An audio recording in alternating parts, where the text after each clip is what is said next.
पावसाळ्यातील आजारांनी थैमान घालायला सुरुवात झालेली आहे। जीवघेण्या विषाणूंच्या प्रसारामुळे डेंग्यू, मलेरिया, चिकनगुनिया यासारखे जीव घेणारे दुर्धर आजार पसरत आहेत। यावर काय उपाययोजना केल्या जाव्यात आणि या आजारांचा प्रकोप वाढू नये यासाठी कुठली खबरदारी घ्यावी या संदर्भात नागपूर स्थित सरकारी हॉस्पिटलमध्ये काय उपाययोजना राबविल्या जातात यावर मेडिकलचे उप अधीक्षक डॉक्टर अविनाश गावंडे यांनी तपशीलवार माहिती दिली। बघूयात। नमस्कार, विदर्भ टीवी से मैं श्वेता आपका स्वागत करती हूँ। हम आए हैं नागपुर के गवर्नमेंट मेडिकल हॉस्पिटल। यहाँ पर हम बात करेंगे चिकित्सक अधीक्षक डॉक्टर अविनाश गावंडे सर से।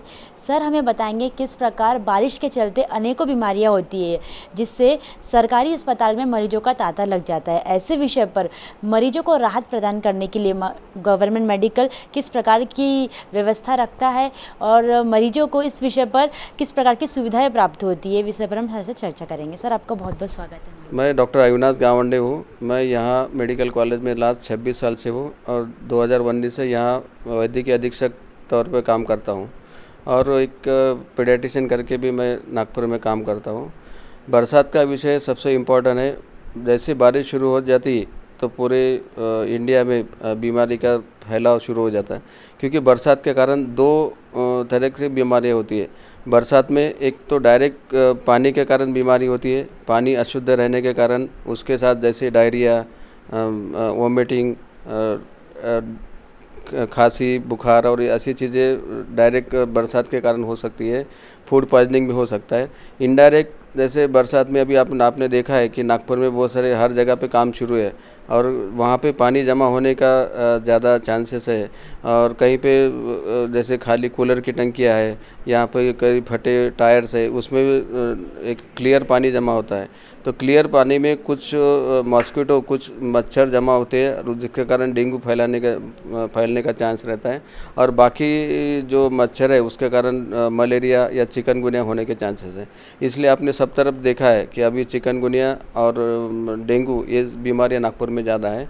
और लेकिन तीसरा प्रॉब्लम ऐसा है कि इसमें ह्यूमिडिटी ज़्यादा होती है और ह्यूमिडिटी के कारण स्किन रिलेटेड बीमारियां भी इसमें ज़्यादा होती है। अब ये तीनों बीमारियां यदि कम करना है तो सबसे पहले इम्पोर्टेंट कि पानी हर एक के लिए एक शुद्ध पानी मिलना ज़रूरी है। हम तो सबको सलाह करेंगे कि ये टाइम जो घर में छोटे बच्चे या बूढ़े लोग हैं जिनकी इम्यूनिटी कम होती है उनको उबला हुआ पानी देना चाहिए। उबला हुआ पानी देने से जो पानी रिलेटेड जो अशुद्ध पानी रहता है उसके रिलेटेड जो प्रॉब्लम्स है, डायरिया, टाइफाइड, अपना जॉन्डिस और फूड पॉइजनिंग, ऐसे बीमारियां होने के चांसेस कम हैं। और साथ ही साथ ये आज जो अपने बाजू में जो परिसर स्वच्छता बोलते हैं वो रहना चाहिए, या घर में भी क्लीन रहना चाहिए जिसमें फिर जो मॉस्किटो है उसकी उत्पत्ति कम हो जाए तो डेंगू, मलेरिया या चिकनगुनिया रिलेटेड आजार कम हो जाएंगे।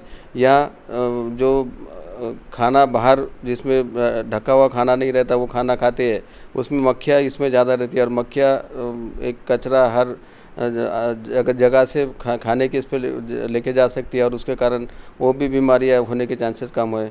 और इतना यदि करते हैं तो अपन अपने जो बच्चे लोग हैं, बूढ़े लोग हैं, खुद भी अब ये बीमारी से अपन प्रिवेंट कर सकते हैं। सर जैसा आपने बताया कि आप बच्चों से रिलेटेड भी नॉलेज रखते हो, पीडियाट्रिशियन भी हो, डॉक्टर हो बच्चों के, तो आप मुझे बताइए सबसे ज़्यादा बच्चों को बारिश में काफ़ी बीमारियां होती है, तो उनके खान पान को लेकर कौन सी ऐसी बातें हैं जिनका माता पिता ने खासकर ध्यान रखना चाहिए जिससे बारिश में बच्चों को किसी प्रकार की तकलीफ ना हो? सबसे इम्पोर्टेंट है कि बच्चे के लिए तो पानी जो है पानी शुद्ध मिलना चाहिए।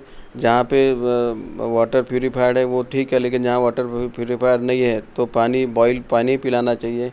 दूसरा, बच्चे के लिए सबसे इम्पोर्टेंट है कि जो स्कूल्स है या गार्डन्स है या कहीं मॉल कहीं पे जाते हैं बच्चे, तो जहाँ पे मच्छर रहने के ज़्यादा चांसेस है और डेंगू के जो मच्छर रहते हैं वो जनरली डे बाइटर है।